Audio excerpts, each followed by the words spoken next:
नमस्कार मंडळी, स्वागत आहे तुमचं आपल्या चॅनलवर। सर्वात पहिले तुम्हा सर्वांना श्रावणातल्या पहिल्या सोमवारच्या हार्दिक शुभेच्छा। आज श्रावणातला सोमवार आहे पहिला, तर म्हटलं चला आज गाट्या बनवूया। आमच्याकडे याला गाट्या म्हणतात। ही पानं आणि हा देठ दोन्ही मिळून जो भाजी बनवतो त्याला आम्ही गाट्या म्हणतो। काही जण याला आळूचं फतफदं म्हणतात। तर ते बनवणार आहे। त्यासाठी मी पहिले इथे हे आळू जो आहे तो सोलून घेते। काय करणार आहे त्यासाठी हे देठावरनं हे देठाच्या इथून हे इथून पानं वेगळी करून घ्यायची आणि मग ह्याला ना व्यवस्थित सोलून घ्यायचं। हे बघा, हे अशी जो आहे हे काढून घ्यायचं, नाहीतर मग खाज येते तो घशाला।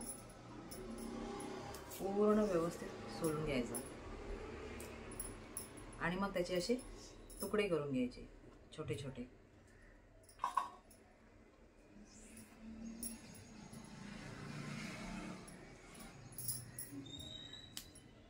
हे बघा असे।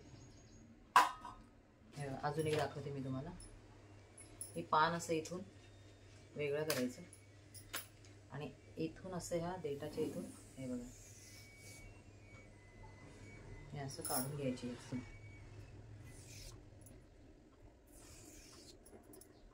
आणि मग याचे असे छोटे छोटे तुकडे करायचे।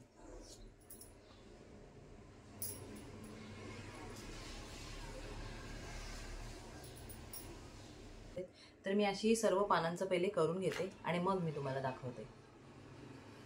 हे बघा, हे आहेत त्याचे देठ, ही आहेत पानं, हे देठ, ही पानं आणि हा त्याचा निघालेला किस आहे, हा टाकून द्यायचा आहे। हे जे देठ आहेत ते आणि पानं कापून घ्यायचे। तर दाखवते मी कापताना पण कसे कापणार आहे ते मी। हे बघा, हे पान आहे ते हे असं पान घ्यायचं, एकावर एक अशी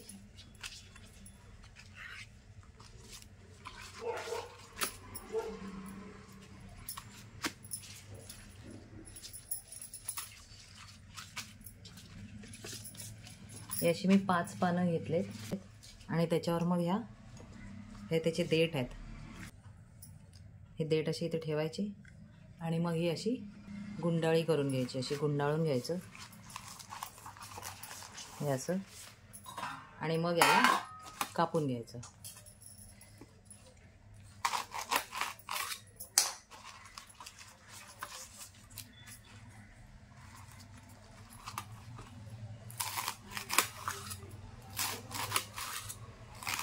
मोठा मोठा कापला तरी चालेल, कारण हे नंतर मग मिक्सरलाच लावणार आहे, त्याच्यामुळे मग मी थोडा मोठा मोठाच कापून घेते।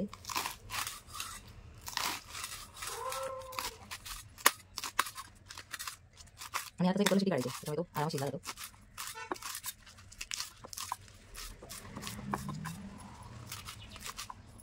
हा झालाय माझा कापून। असंच मी दुसरं पण करून घेते।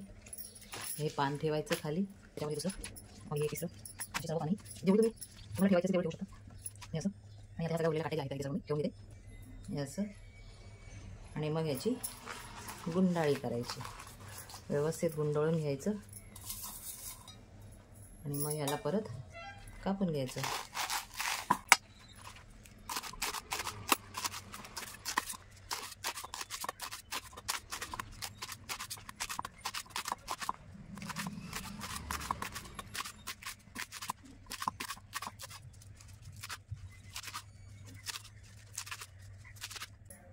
तर आता हे झालंय कापून। मी आता ह्याला व्यवस्थित धुवून घेणार आहे।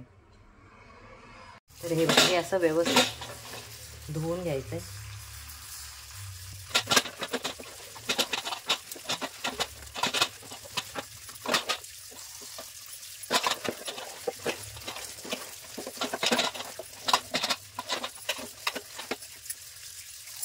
हे बघा, थोडीशी पोटाना खाज येऊ शकते, हाताला खाज येऊ शकते। हे बघा, हे सगळं काळं काळं जे दिसतं हे, तर थोडं हात व्यवस्थित साफ करून घ्या। तर आता माझं हे धुवून झालं आहे व्यवस्थित।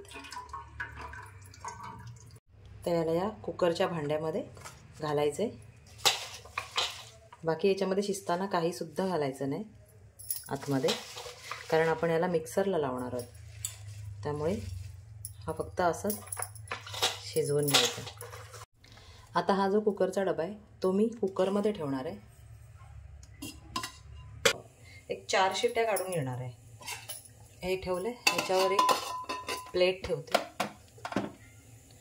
आणि मग या प्लेटवर हे मी थोडेसे शेंगदाणे घेतलेत आणि चिंच घेतली ही एवढी, ती मी इथे या आळूबरोबरच शिजायला ठेवणार आहे.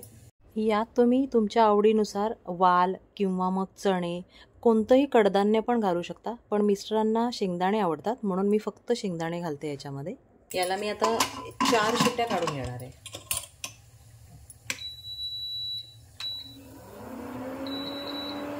4 शिट्ट्या काढून घेते. हे बघा, हे कुकरला 4 शिट्ट्या काढल्यानंतर हे असं झालंय. 4 शिट्ट्या मी याला कुकरला काढून घेतल्यात. आता हे जे आहे हे असंच ठेवणार आहे. हे फोडणीमध्ये नंतर फोडणी जेव्हा देणार आपण तेव्हा घालायचं आहे. आता पहिले मी हे जे आहे हे मिक्सरमध्ये घालून पहिले वाटून घेते.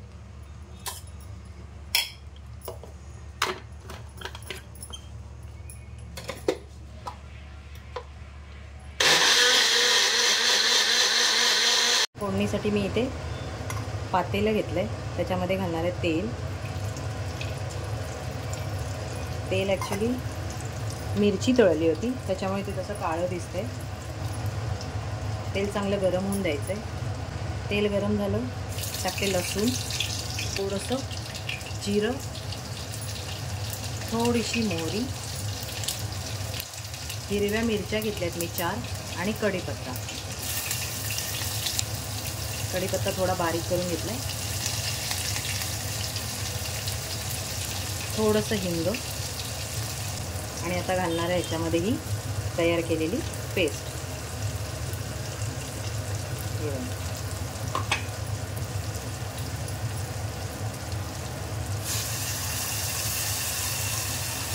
याच्याबरोबर घालणार आहे हे शेंगदाणे आणि चिंच, ते पण ह्याच्यातच घालणार आहे. आणि बाकीचा उरलेला आळू पण मी मिक्सरला लावून घेतलाय आणि तो पण आता ह्याच्यात घालते. हे बघा, तर हे भांड्यामध्ये थोडंसं पाणी घालून घेते. तर हे पाणी पण ह्याच्यामध्ये घालून घेते. तुम्हाला किती घट्ट हवं आहे तसं तुम्ही पाणी घालू शकता. आता मी भाकरीबरोबर खाणार. हा उकळल्यावर अजून घट्ट होईल तर मी असंच ठेवणार आहे. बघा, असं पातळच ठेवणार आहे.